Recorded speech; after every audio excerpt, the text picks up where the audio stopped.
Jeudi 20 juin et déjà 5 jours passés en Albanie. Après une nuit mouvementée à combattre à main nue serpents, ours et loups dans la forêt, nous partons vers l'est en direction de la ville de Kukës tout en suivant de nouvelles pistes inconnues indiquées sur le GPS.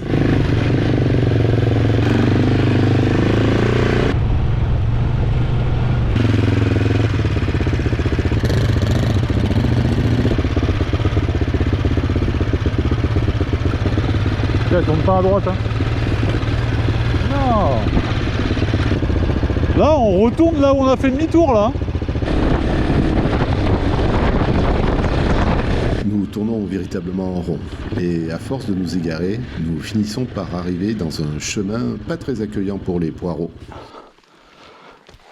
C'est un pierrier dont l'amorce est assez difficile et Fred et moi sommes assez hésitants. Finalement, je prends mon courage à deux mains et je me lance. Voilà, allez, ouais. Allez. Allez, voilà. Allez.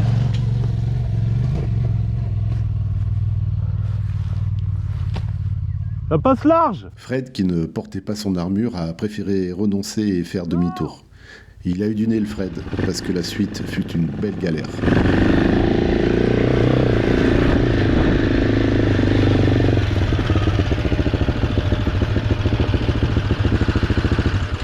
Oh, déjà? Je chante la hache ou quoi? Faut un bulldozer, non? Ah oui, là, c'est pas pareil, hein.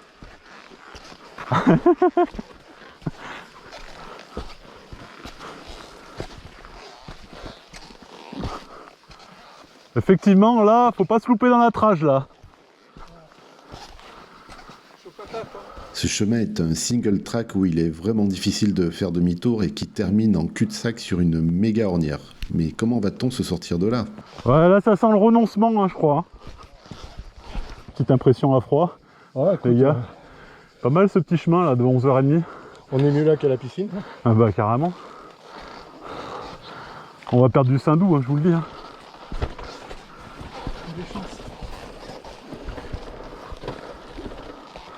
Allez, essaye de garder l'assiette et braque. Non, dans l'autre sens. Braque à fond, là. Garde l'assiette, Gilles, toi. Allez, braque tout.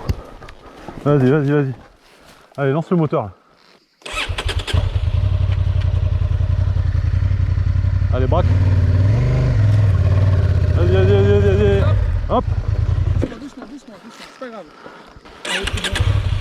Bah ça devrait y aller là, non?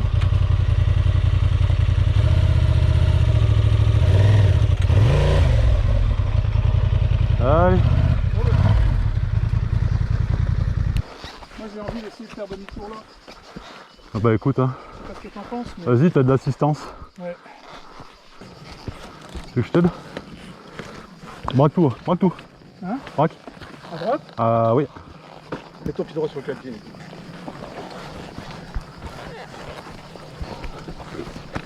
Ah, t'as loupé le point de corde, mec. Braque.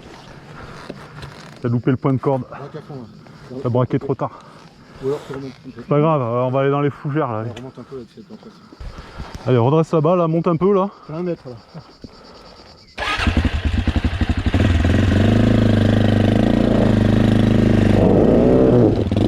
Vas-y. Allez, braque tout. Allez. Là. C'est bon.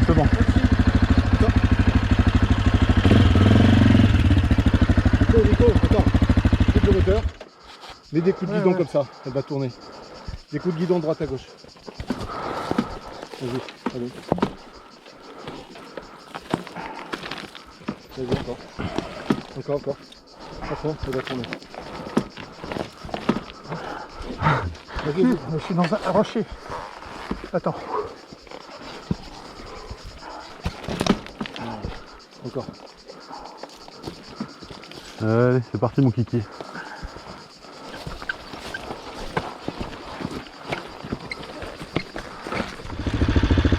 Allez mon Gilles.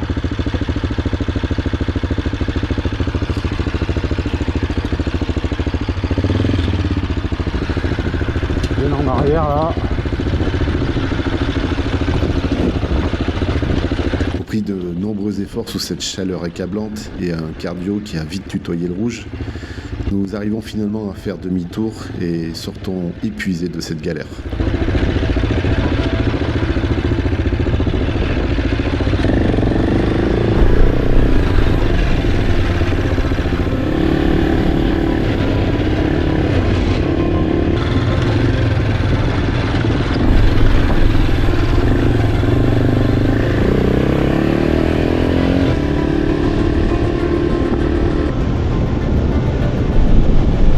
Allez, on va là-haut là. Hop, hop, hop.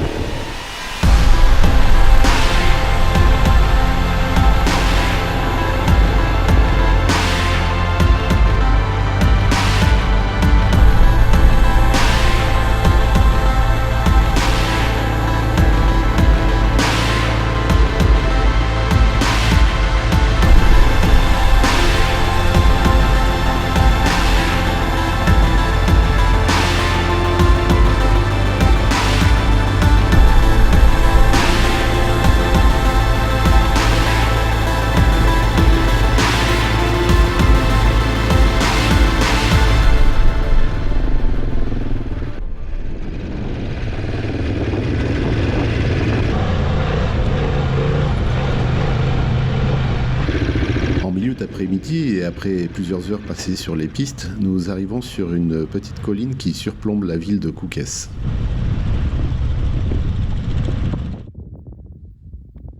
On est au-dessus de la ville de Koukès là, c'est ça? Là, ce qu'il faudrait, c'est quand même repérer le mont Korob. Nous descendons sur la ville de Koukès pour la traverser et prendre la direction du mont Korab.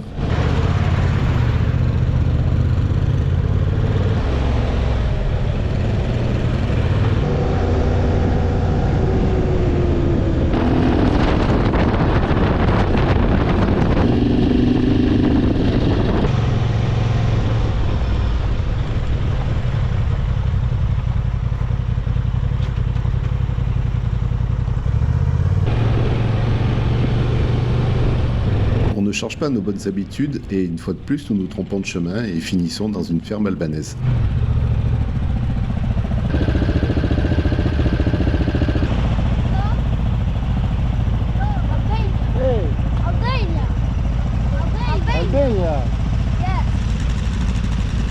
Però dormire!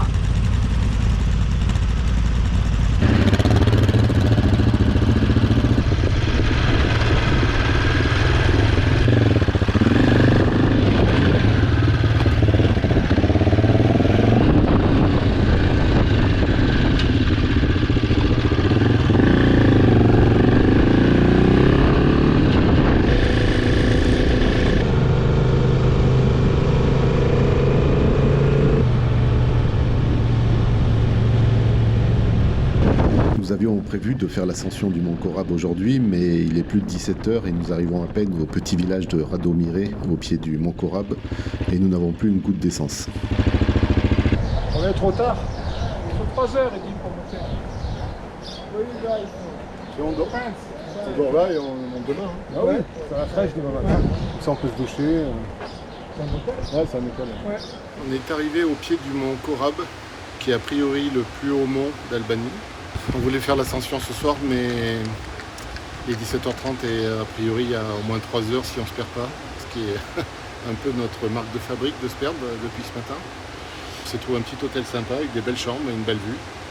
Et là je crois qu'on va boire un coup, on va bien manger et on sera bien content de se coucher.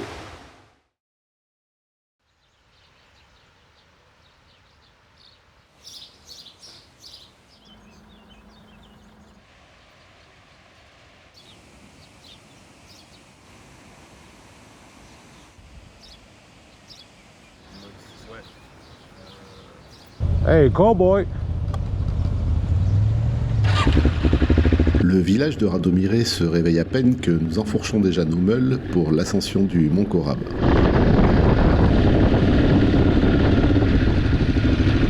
Malgré les explications de l'aubergiste, nous ne savons pas exactement où se trouve la piste de départ.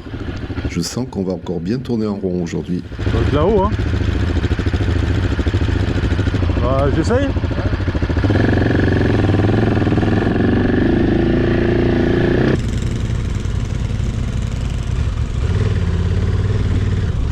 Fred, une fois de plus, est plus malin que nous trois et nous attend en bas. Il sent la grosse galère arriver et il a du nez.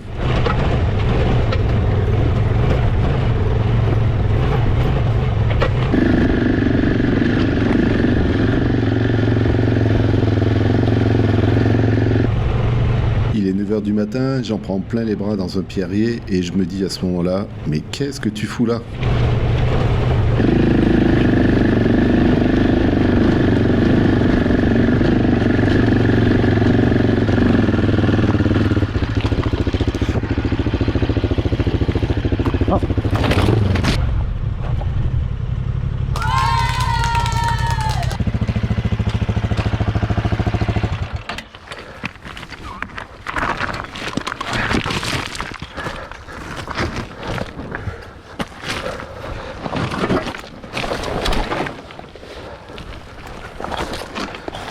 C'est pas de là.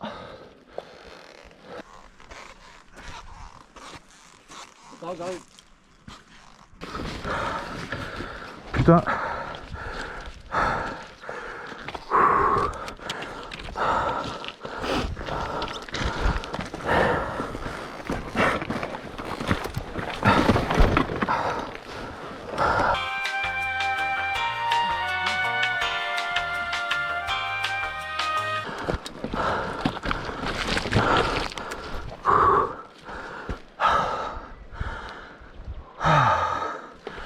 Ok, j'avoue que voir ces deux AJP PR7 au tapis de bon matin, ça m'a un petit peu filé la banane.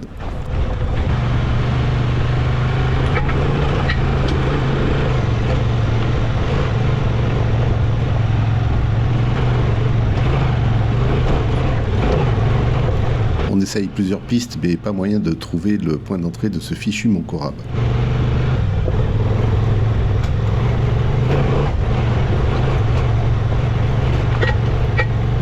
On fait 2,5 km. On est déjà cramé. 4 vautrages. Non, moi non. T'es pas vautré toi, hein? Juste en faisant demi-tour, mais c'est tout. Ah, ça compte pas?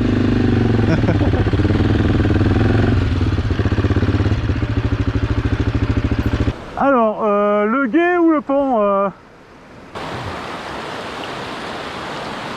Ça passe. Il est où ton binôme?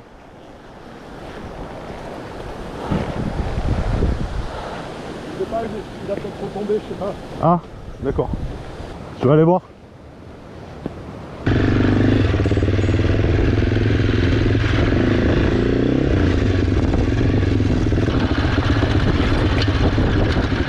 Hola, compagnero. Là, je demande à Fred, il est où Nico? Ah bah, d'être derrière.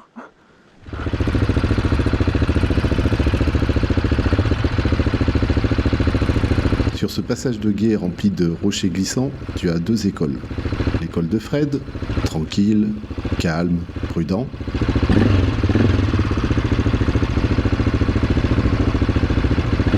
Et l'école de Sam, tu bourrines et tu verras bien ce qui se passe.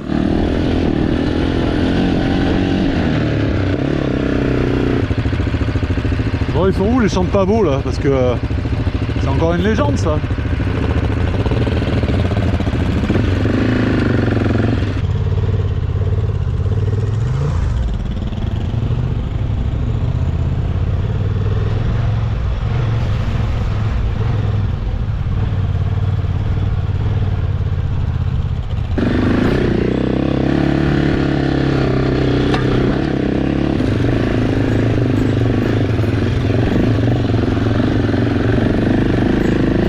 Là, on est complètement paumé et on sait pas du tout où on va.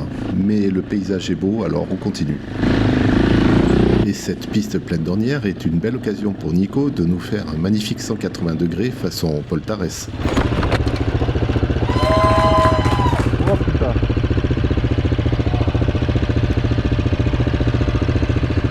Oh la vache.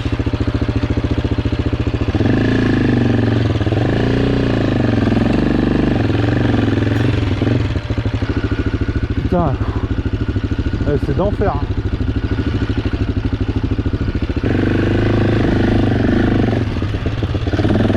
Putain, elle capte.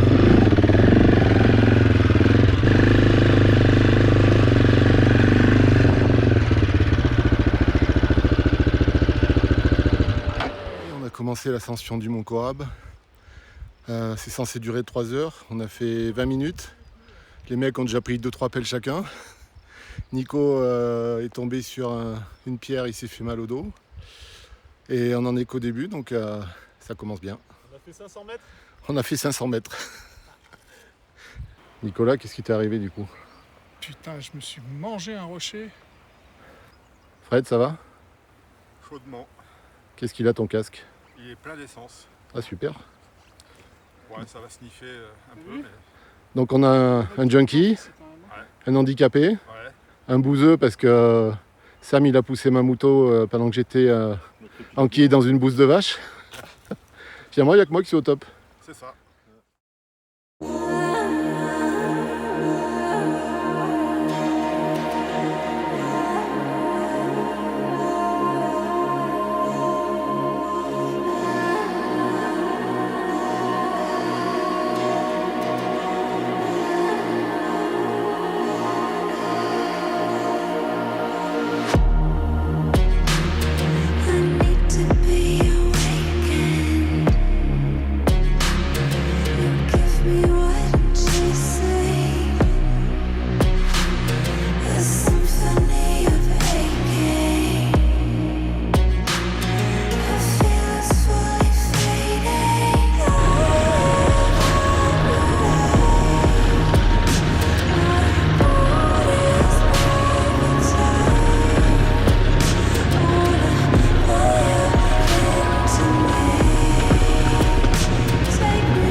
Elle était belle celle-là.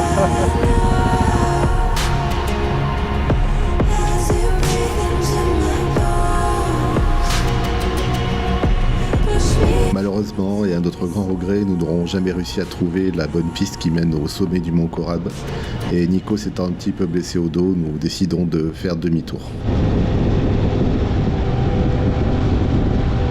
Vu que nous sommes maintenant très à l'est et assez loin du TET officiel, nous décidons de prendre la direction du lac Doride qui sépare l'Albanie de la Macédoine du Nord.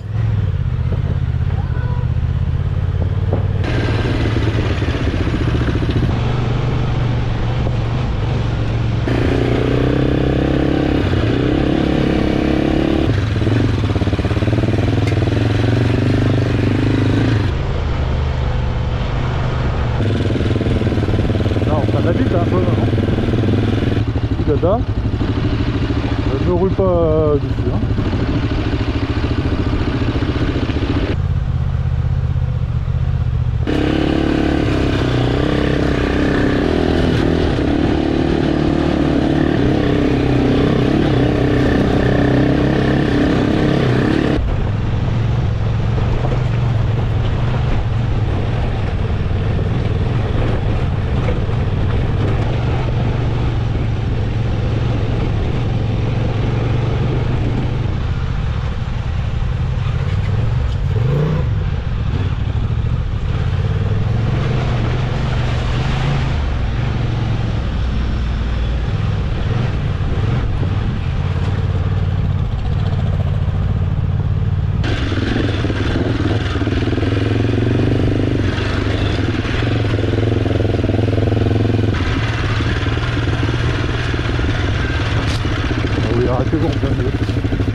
Ah, c'est dommage. Ouais, j'ai mis une roue sur le... Dans l'ornière? Le truc, ça m'a éjecté. Ah ouais, mais là c'est fatal là.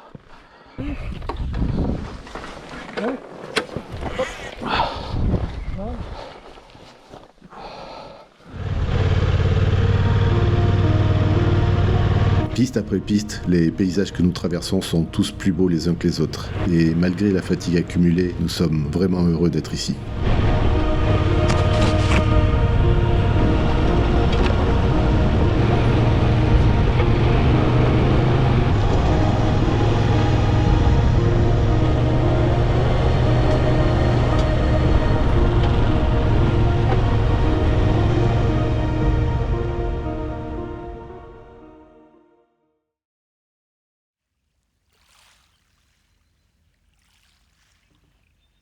Nous avons campé sur la rive ouest du lac d'Oride, lac infesté de serpents inoffensifs et que Nicolas a pris pour des algues lorsqu'il s'y est baigné.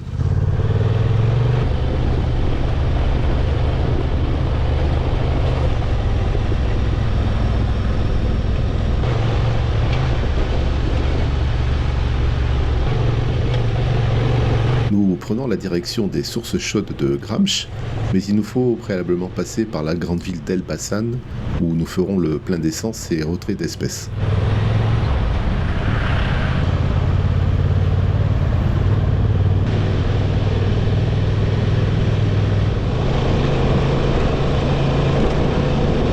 Nous arrivons sur les sources chaudes de Gramsch en milieu d'après-midi et allons nous jeter directement dans l'eau, tellement la chaleur est accablante. On est ici dans les sources chaudes. Après une bonne piste super longue, éprouvante à une chaleur proche de 40.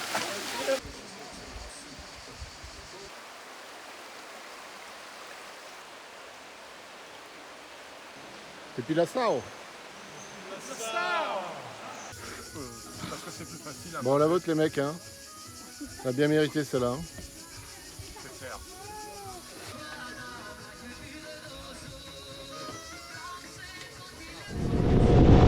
Ce soir, nous avons prévu de bivouaquer le long de la rivière au sud de Gramsch pour être directement sur place et pouvoir rouler demain matin dans le lit de la rivière, étape mythique et incontournable du TET Albanie.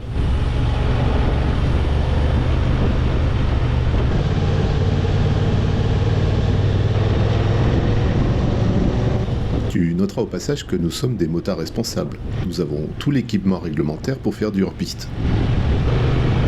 Et puis, au détour d'un virage, nous croisons un Albanais qui, lui, n'a pas dû être bien informé des bonnes pratiques de la piste.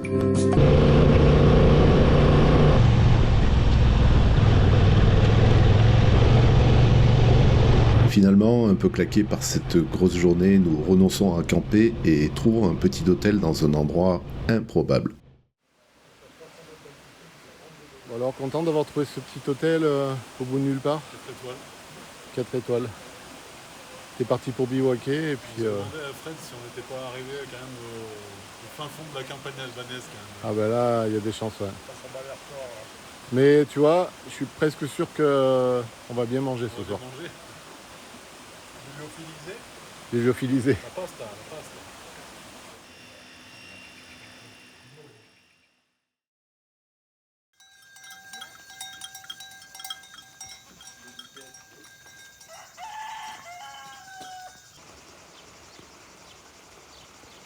Aujourd'hui, on va faire le lit de la rivière. Il paraît que c'est assez difficile. Il y a beaucoup de grosses pierres, de gros rochers. On va longer le lit de la rivière et puis on va traverser la montagne qui est en face là. Bilan de la Transalp après une semaine d'off-road, ben écoute, elle s'en tire plutôt bien. Alors c'est dommage parce que lorsqu'on est arrivé hier soir, la piscine était vide. Le propriétaire était en train de la nettoyer au Karcher. On aurait bien aimé en profiter. Franchement, dans l'état de fatigue, de sueur et de saleté dans lequel on était, là, la piscine, ça aurait été royal. Nous attaquons le lit de la rivière à 7h30. Malheureusement, la carte SD de la GoPro de Sam a rendu l'âme et nous ne nous en apercevrons que le lendemain. Les seules images de cette journée seront les miennes.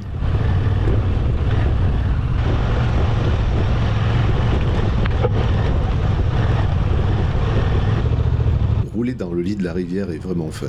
On alterne entre sable, boue, multiples passages de gués et traversées de champs de pierre plus ou moins grosses. Niveau variété, nous sommes servis.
J'arrive à ce passage de gué et je m'y prends mal. Trop lent et trop de travers, la moto part de l'arrière et instinctivement je pose le pied par terre.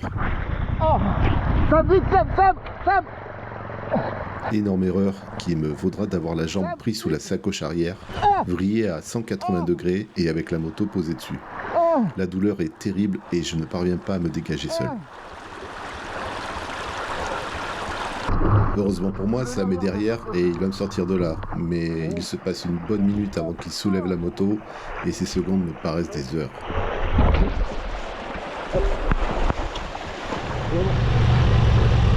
Nous repartons tous les deux mais ne trouvons pas le bon chemin. On traverse une prairie en direction d'une piste indiquée sur la carte.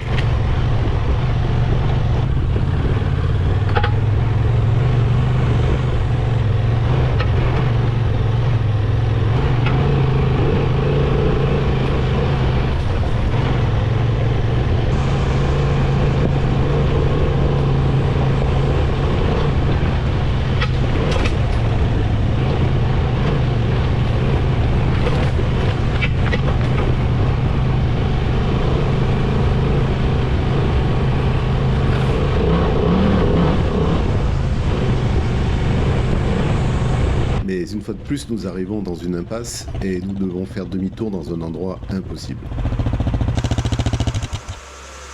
On est pas sur la bonne piste là. Bah non. C'est bon, j'en ai pas vu d'autres moi. Et tout en bas, faut partir à gauche. T'es au chantier là? Bah écoute, Bah on fait du tour hein. on est obligé. Hein.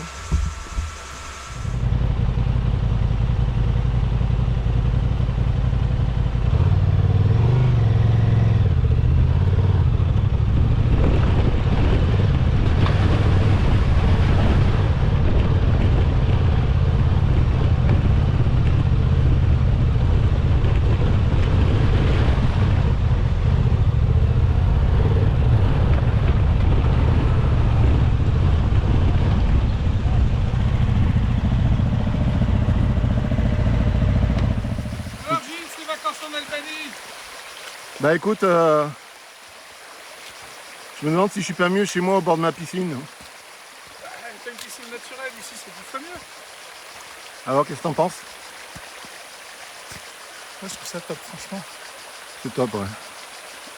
Alors voilà la rivière qu'on est en train de traverser, tout en long. En fait on suit le lit, mais par moments c'est de la piste facile, par moments c'est du sable assez profond, donc c'est un peu chaud. Et puis après il y a de la grosse pierrasse là. Par moments on est obligé de passer sur des trucs comme ça. C'est assez chaud. On commence à être bien fatigué là. On arrive au bout et malheureusement il y a une jonction et cette jonction c'est la plus difficile.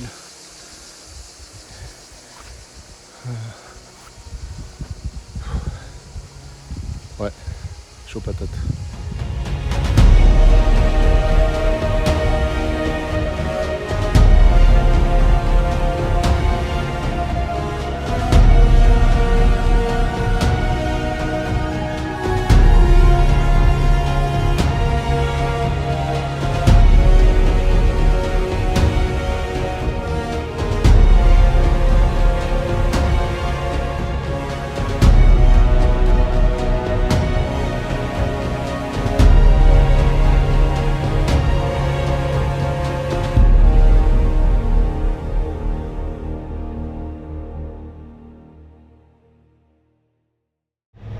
Ce passage dans la rivière, bien qu'épuisant et douloureux pour moi, restera un souvenir gravé dans nos mémoires. Vivre ce genre d'expérience est unique et justifie à lui seul le voyage.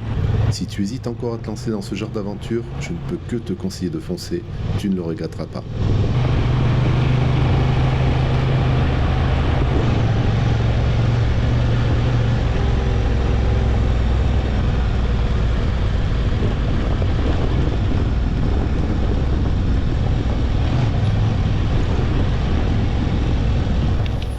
Alors les garçons, cette matinée, ça a donné quoi?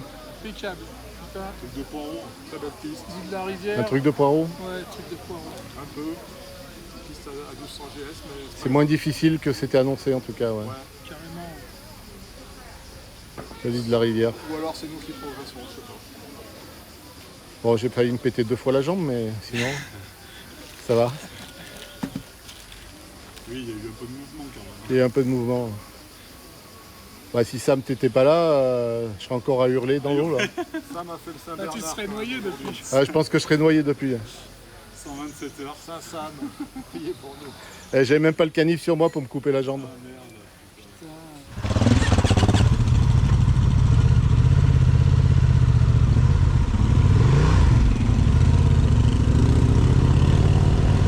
Cette journée n'est vraiment pas de tout repos et nous devrons maintenant redescendre dans la vallée par une très longue piste assez technique par endroits. Nous allons sûrement bien dormir cette nuit.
Dans la descente, Nico se gamelle et se retourne le pouce. Le bilan de la journée s'alourdit avec une entorse au genou pour moi et une entorse du pouce pour Nicolas.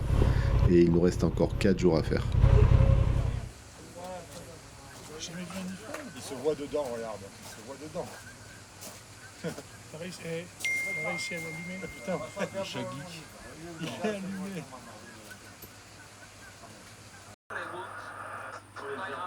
Finalement, on n'a pas besoin de grand chose. C'est satisfaisant. Une salade grecque, des meatballs, Manchester City, dietro Arsenale, in fondo.